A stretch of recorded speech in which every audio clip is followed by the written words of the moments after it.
Can we make this budget build 350 feel like LS power? Oh, that didn't go as planned.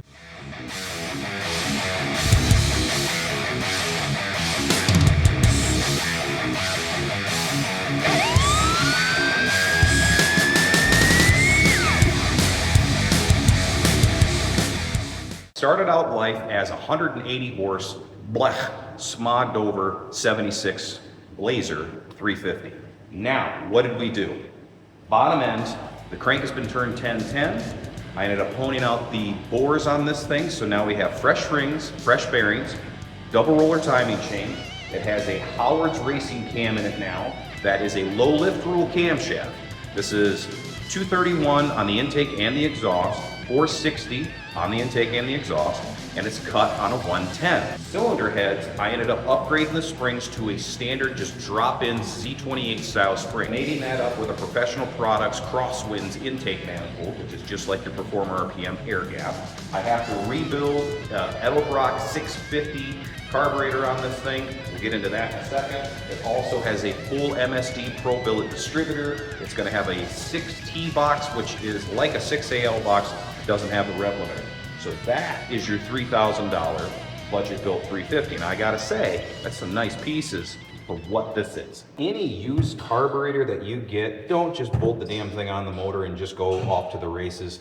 Pull it apart, give it a good once over, and make sure that the gaskets aren't rotted away, there's no dirt and debris and stuff like that in it. You want to make sure, especially if you're doing a fresh build, that you're not putting garbage down it, and you're possibly going to hurt your combinations.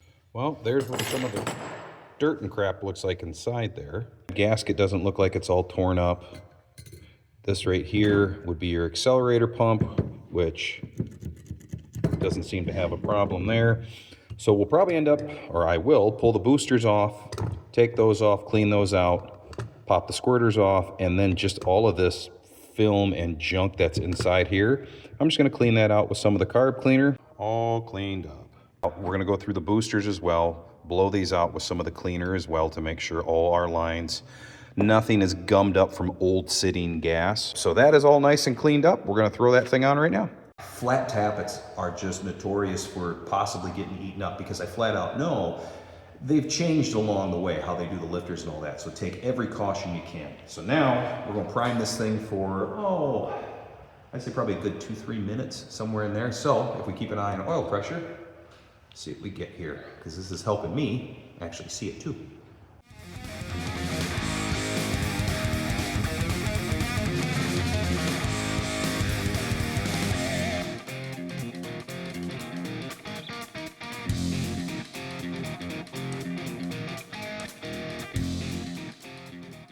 I did pick up an extra oil filter. Why? Because after the 15-20 minutes that we're going to run this thing, we're going to pull the filter off, cut it open, take a good look and see if there's any debris, anything bad that could possibly be in there. We'll replace it with a brand new one. I've taken every single precaution that you can to flat tap a camshaft. I got to throw some gas in this thing, and we are lighting this bad boy off.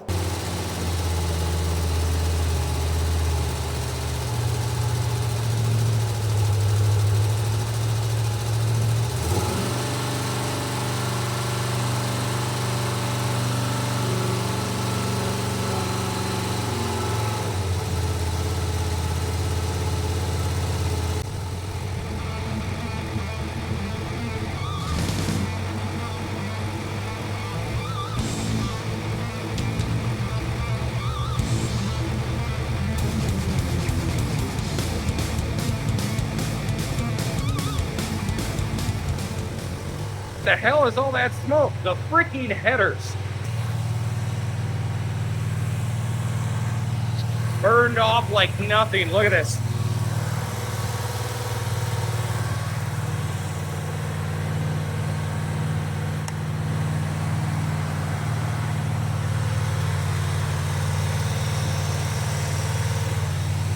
What garbage. We're 5 minutes in so far. Everything's good. I got to air my shop out. Holy crap! We're about 15 minutes in. I just ended up hitting the radiator with some water just to keep things cool, keep it under 200 degrees. As you can tell, she's running quiet, but again, you know, I got some neighbors over here. I don't want to piss anybody off. Plus, there's a little bit of a residential area over there. So I think everything's good. I got a main leak here up front. So I'm gonna have to address that. We'll try to tighten up the oil pan, maybe do a little bit of goofing on it. We'll take a look at it here real quick. So I got the filter all cut open and everything there. You know, there's a little bit of debris. Now, this was full. I pull it out. I look inside here. Now you can see a little bit down inside there. You're gonna have some from rings and bearings and things like that. But my main thing was looking inside here and noticing if I see any gold or bearing or, you know, just excessive material in there. And as you can see, you know, there's a little bit of like right stuff, gasket goop, things like that that you can kind of see. Anything really standing out, like, oh my God, that's the camshaft taking a crap, or, you know, we just ate through a bunch of bearings or anything like that. But for the 20-minute run, I don't see anything really standing out. So I am going to put the new filter in it, and we're going to fire this thing back off. Now we can actually hear this thing idle. Go ahead, let it idle. Oh. It's got a nice little ka-chug. Now guys, these are a super quiet muffler here. So we are gonna pop these things off and we're gonna see what it sounds like open-headered. But again, this is your old Sonic turbo mufflers from back in the day, man. Time for open-headered.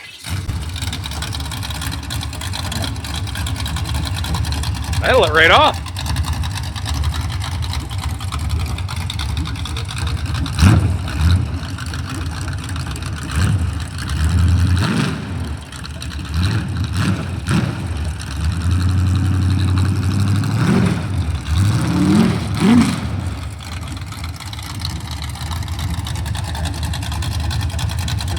That sounds like the old Comp 280 to me.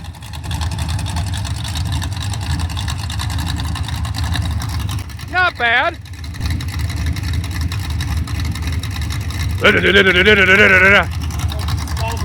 Yeah, it doesn't sound too bad. I don't know what you guys think. I think it sounds pretty good. That's not too bad.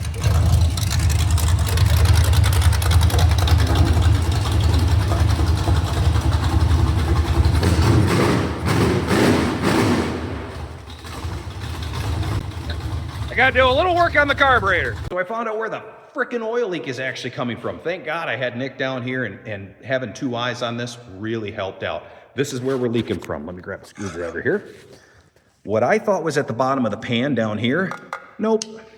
It's actually coming from this edge of the timing cover, dripping down and going in. So what I'm gonna try to do is, I'm gonna pull the water pump and the front accessory drive system off, pull those bolts out. I'm gonna take the timing cover and just slightly tip it and open it up. I'm gonna right stuff it, stick it back together, let it cure. We're gonna fire it back off, make sure everything is good, no oil leaks, thumbs up, because that's the last little thing that we gotta do.